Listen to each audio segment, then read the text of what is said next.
Hey, what's up and welcome back to Easy Tutorials. Today I'm going to show you a quick and easy way to change colors in GIMP.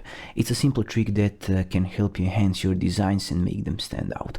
Before we dive in, if you are into tips and tricks for creative tools, hit that subscribe button and turn on notifications.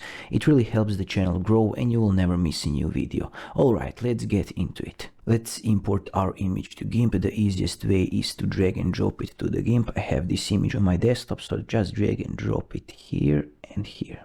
And we have our image in GIMP.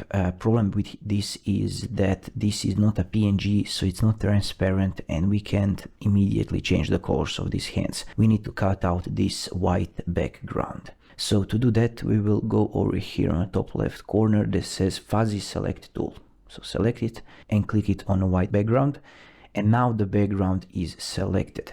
What we want to do, we want to go to selection and we will invert this selection, so we will select our hands only. And now we want to do is to copy and paste, so copy and paste it, and you can see that it says floating selection.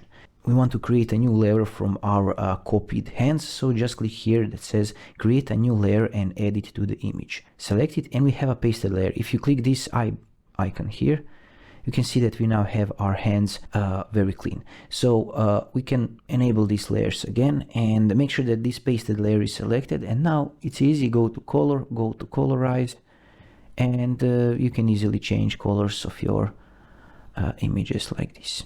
And we are done. Click OK and click OK. And this is it. If you find this helpful, let me know in the comments below, and thanks for watching. See you in some other video. Bye bye.